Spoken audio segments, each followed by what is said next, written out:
En el corazón de la Europa renacentista, en una región sacudida por las tensiones políticas y religiosas del siglo XV, nació un niño destinado a cambiar la manera en que la humanidad se ve a sí misma en el universo.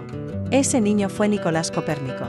Vio la luz por primera vez el 19 de febrero de 1473 en la ciudad de Torun, entonces parte del Reino de Polonia, aunque administrada por la Orden Teutónica. Provenía de una familia acomodada. Su padre, también llamado Nicolás, era un próspero comerciante de cobre de origen alemán, y su madre, Bárbara Gutzenrode, pertenecía a una influyente familia patricia local. Cuando Nicolás tenía apenas 10 años, su padre falleció. Sin embargo, el destino le sonrió al quedar bajo la tutela de su tío materno, Lucas Gutzenrode, un clérigo con una prometedora carrera dentro de la iglesia, que más tarde llegaría a ser obispo de Varmia. Este protector no solo veló por su bienestar material, sino que se convirtió en el principal impulsor de su educación. En aquellos años, la educación era privilegio de unos pocos, y Copérnico demostró desde muy joven un talento notable para las letras y las ciencias. En 1491, con apenas 18 años, ingresó a la Universidad de Cracovia. En esta institución, uno de los centros intelectuales más destacados del Reino de Polonia, entró en contacto con los conocimientos clásicos, las matemáticas y, sobre todo, la astronomía, disciplina que en aquel tiempo aún estaba regida por los preceptos de Claudio Ptolomeo y su sistema geocéntrico. Aunque Cracovia no otorgaba títulos universitarios formales en ese entonces, el paso de Copérnico por sus aulas fue decisivo. Allí se empapó de los tratados astronómicos que dominarían el pensamiento europeo por siglos, y conoció por primera vez el alfabeto del cielo. Pero su camino aún sería largo antes de desafiar los dogmas celestiales. Al concluir sus estudios en Cracovia, regresó a casa brevemente, solo para preparar un nuevo viaje, uno que lo llevaría a las universidades de Italia, cuna del saber renacentista. Así cerraba la primera etapa de su vida, la del estudiante prometedor, el joven protegido por el poder eclesiástico, quien había empezado a cuestionarse las certezas impuestas desde la antigüedad. Todavía no lo sabía, pero estaba destinado a reordenar el universo. A finales del siglo XV, Italia no solo era la cuna del Renacimiento, sino también el epicentro del pensamiento científico y humanista. Nicolás Copérnico, con el respaldo de su tío obispo, partió hacia este vibrante mundo académico en 1496. Su primer destino fue la Universidad de Bolonia, una de las más antiguas del continente. Allí se matriculó en Derecho Canónico, disciplina que le permitiría más adelante ocupar cargos eclesiásticos. Pero su interés no estaba limitado a las leyes de los hombres. Copérnico buscaba comprender las leyes del cielo. En Bolonia tuvo el privilegio de trabajar con Domenico Maria Novara, un astrónomo de renombre. Junto a él, Copérnico participó en observaciones astronómicas y empezó a notar incongruencias en el sistema ptolemaico, el modelo geocéntrico que situaba a la Tierra en el centro del universo. Aquel sistema, aunque avalado por la Iglesia, presentaba complejidades artificiales, como epiciclos y deferentes, para explicar los movimientos de los planetas. Copérnico empezaba a sospechar que había un camino más simple y más certero. En 1500, viajó a Roma, donde impartió conferencias de matemáticas y astronomía. Allí se hizo notar por su elocuencia y por su vasto conocimiento. Sin embargo, Copérnico aún mantenía silencio sobre sus dudas respecto al modelo tradicional del cosmos. Al año siguiente, en 1501, regresó brevemente a Polonia, aunque no por mucho tiempo. Pronto partió de nuevo, esta vez a la Universidad de Padua, famosa por sus enseñanzas en medicina. Estudió allí durante 2 años, sumergiéndose en anatomía, astrología médica y matemáticas. En 1503, recibió finalmente el doctorado en Derecho Canónico por la Universidad de Ferrara, culminando formalmente su formación académica. Para entonces, su saber abarcaba las artes liberales, la teología, las leyes, la medicina y, sobre todo, la astronomía. Aquel joven estudiante polaco se había transformado en un erudito renacentista completo, tan versado en los tratados antiguos como crítico de sus inconsistencias. Con todo ese bagaje intelectual a sus espaldas, Copérnico regresó definitivamente a Polonia en 1503. Fue nombrado canónigo del Cabildo de Frauenburgo, en Varmia, lo que le garantizaba estabilidad económica y tiempo libre para dedicarse a sus estudios. En apariencia, se retiraba a una tranquila vida eclesiástica. Pero en realidad, comenzaba el largo y solitario camino hacia una revolución científica. Las estrellas ya no serían las mismas cuando terminara su obra. De vuelta en su tierra natal, Nicolás Copérnico se instaló en la ciudad de Frauenburgo, actual Fromborg, a orillas del Báltico. Allí ejercía sus funciones como canónigo del capítulo catedralicio de Varmia. No era sacerdote, pero su cargo dentro de la iglesia le otorgaba influencia y recursos. Vivía en una modesta residencia junto a la muralla de la catedral, desde donde observaba el cielo con un telescopio rudimentario, en realidad, solo una vara con cuadrantes, y anotaba con paciencia los movimientos celestes. Era un hombre discreto, meticuloso y de carácter reservado. Aislado del bullicio de las grandes universidades italianas, se sumergió durante años en sus estudios, revisando antiguos tratados griegos, latinos y árabes. Estaba convencido de que el modelo ptolemaico, ese que colocaba a la Tierra inmóvil en el centro del universo, no era más que un artificio geométrico plagado de complicaciones innecesarias. Pero cuestionar ese modelo era desafiar siglos de tradición, y más aún, arriesgarse al juicio de la Iglesia. A partir del año 1510, Copérnico comenzó a desarrollar en secreto una teoría radical: el Sol, no la Tierra, era el verdadero centro del universo conocido. Los planetas, incluida la Tierra, giraban a su alrededor. La Tierra misma rotaba sobre su eje una vez al día y completaba una órbita anual en torno al Sol. Este modelo explicaba con mayor elegancia los movimientos retrógrados de los planetas y eliminaba la necesidad de tantos elementos ficticios en los cálculos.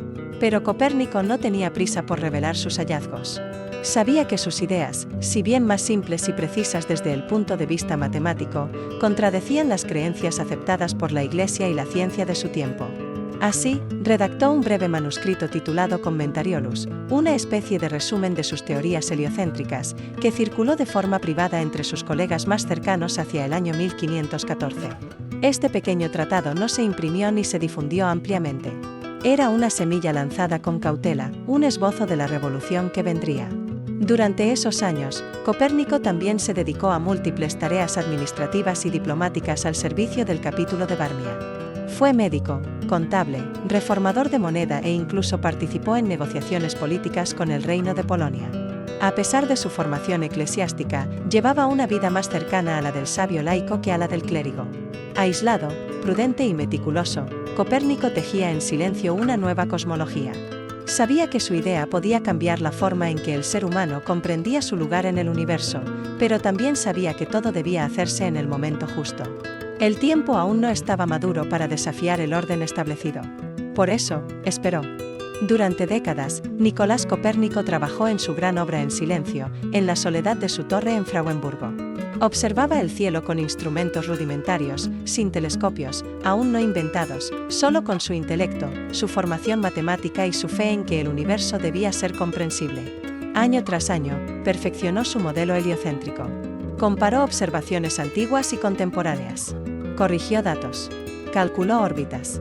Y finalmente, escribió su tratado monumental, De Revolutionibus Orbium Coelestium, sobre las revoluciones de los orbes celestes. Sin embargo, no lo publicó. Durante más de 20 años, el manuscrito reposó en su escritorio. El temor al escándalo, a la censura, a la condena, lo mantenía en la sombra. La doctrina geocéntrica, que colocaba a la Tierra como el centro de la creación, no era solo una teoría científica, era un pilar teológico. Contradecirla era rozar la herejía. Y Copérnico, aunque reformador del pensamiento, no era un agitador ni un rebelde. Su carácter prudente lo hacía vacilar. Todo cambió hacia 1539, cuando un joven matemático alemán, Georg Joachim Rheticus, llegó hasta Frauenburgo.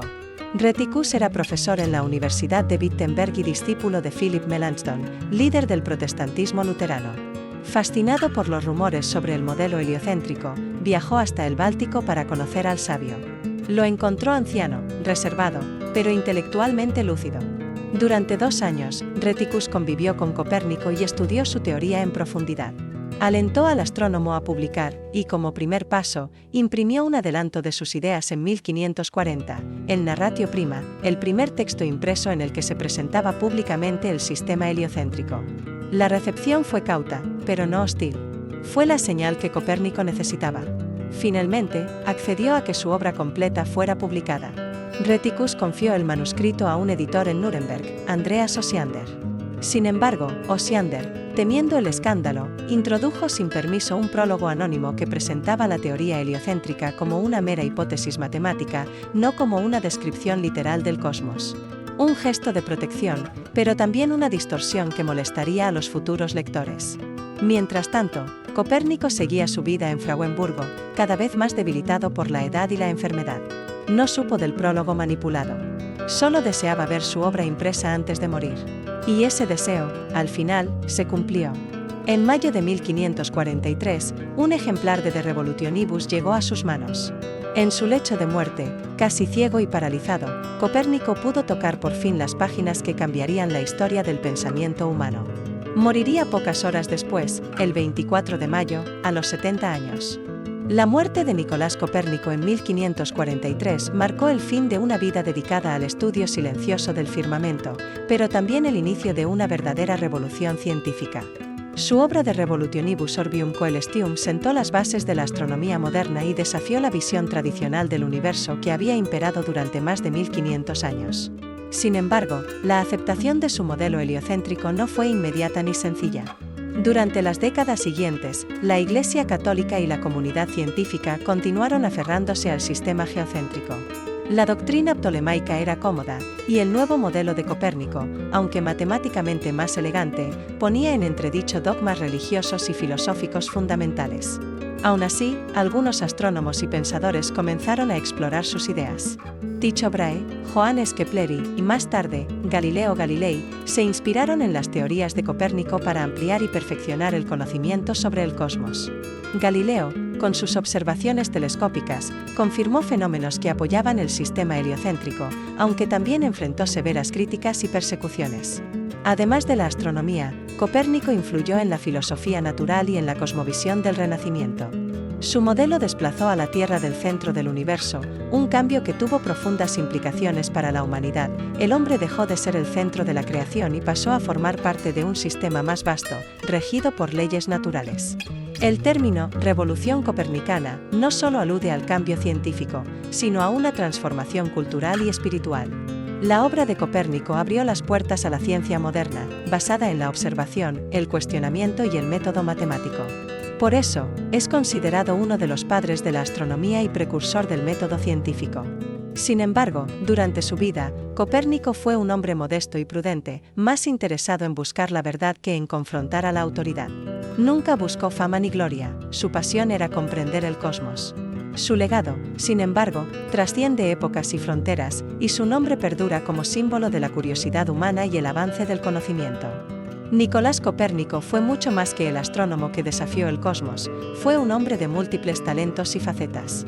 A lo largo de su vida, ejerció como médico, economista, matemático, diplomático y clérigo, demostrando un intelecto versátil propio del Renacimiento.